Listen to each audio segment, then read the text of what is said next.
Hi everyone, Brian with OpenROV. We've been working on some software to allow us to program the ESCs and take care of the calibration of the ESCs all through software so that we no longer have to use external programmers and actually walk through the traditional calibration when working with the motors in the ROV. So we've been doing some research trying to make sure we can get the software to work through our existing connection with the servo. So I'll show you a little bit about that and how that works. So to start with, for those that don't know, we've been playing with these 12 amp Afro ESCs. They come preloaded with the SimonK firmware on them. And one of the big key benefits of that firmware is that it allows programming the ESC through the servo channel that we already use to send the PWM signal to the ESC. Curiously enough, that protocol that's used is a special one-wire protocol. It's not the standard one-wire protocol, but there's some software out there called the Arduino USB linker, and this software has the ability to, this software essentially turns an Arduino into a programmer for SimonK based firmware ESCs. And so it's a lot of assembly in it, a lot of low-level C code, and less assembly in this one. Just looks like all C-level code. But it's using the direct AVR registers to do a lot of very close timing as it sends signals to the firmware to tell it, hey, here's the firmware I want you to replace the old firmware with. For those that don't know about ESCs, they actually have two programs running on them. One of them is called a bootloader, and the bootloader is a piece of software that fires up first. It monitors the PWM channel, the servo connector, and after a little bit of timeout, basically it'll stop looking at the servo connector and it'll pass over the control to the rest of the ESC. And that's how most of this stuff works. And so when you actually upload new firmware, you can leave the bootloaders alone. And so this allows you, since we have the special SimonK firmware on there, we can now keep replacing the rest of the firmware. Now this is important because, as it turns out, this SimonK firmware, this is the GitHub repository for it, and they have a ton of ESCs that this stuff can be loaded onto. But the key file is this TGY ASM file.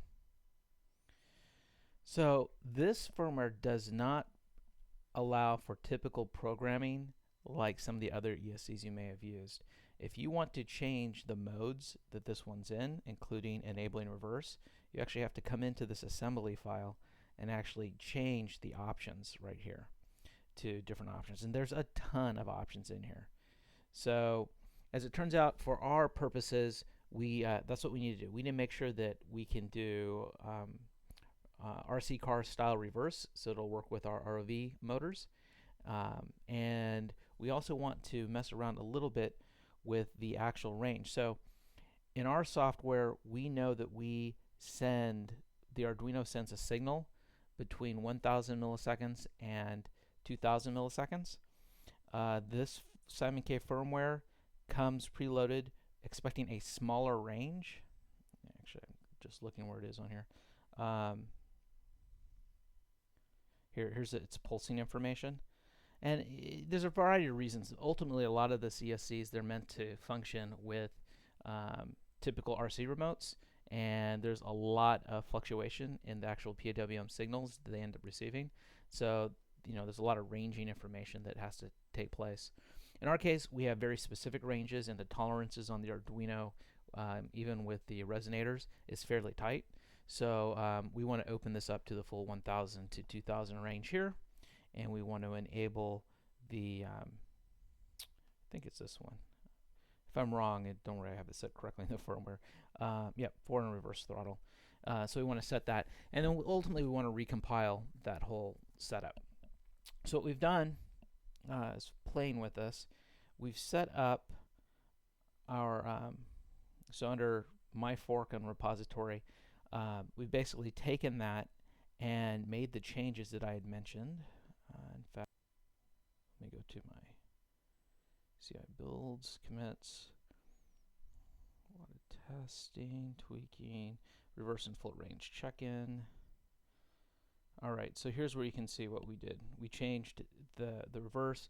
We also had to disable the calibration. We don't need that anymore since we're going to set the range that we need. And then there's the ranges that we need. So that's what we've done in software. Now, the other thing that we've done, now that that's set there, we've actually set this up so that it automatically compiles when we make changes. So if I go back to the main repository here, and I go under releases, there's a, and you'll see this evolve, but basically this concept of this nightly release is kind of what we're working on. But anyhow, here's for the Afro ESC that we're using. There's the updated firmware file that's been generated with the changes that we need. So that can just be downloaded down to the ROV.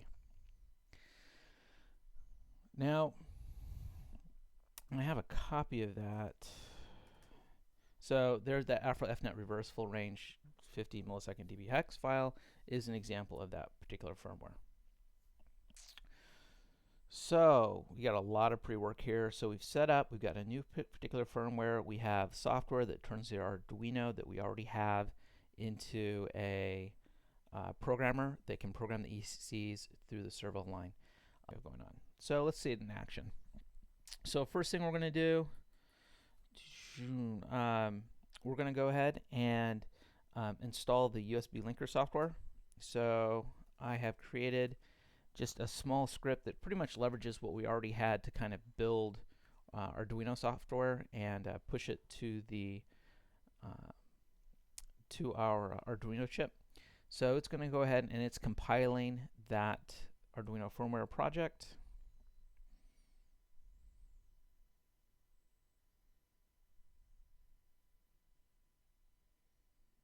Now it'll go ahead and load it onto the Arduino. So now the CAPES Arduino program has been replaced. Whereas it used to have the firmware that would control the motors and everything else, it's now using this USB linker software.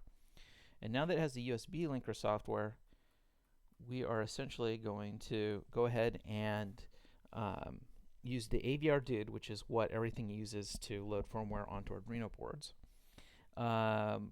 This one is specifying that it's basically an 8-bit processor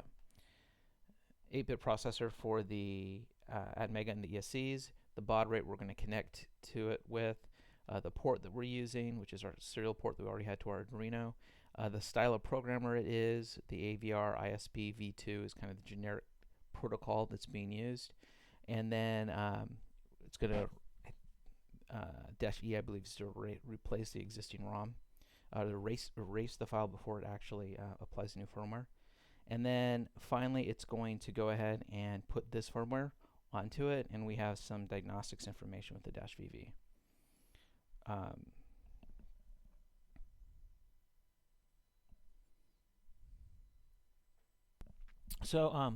One quick change I had to do. Turns out I had neglected to actually stop the OpenROV software, which is important because it holds the serial connection that we're going to talk to the Arduino with. And now once we've done that, we can go ahead and this will use the Arduino as a programmer to flash the smaller Arduinos that are inside the ESCs with the latest software that has our options on it. And there you can see it running.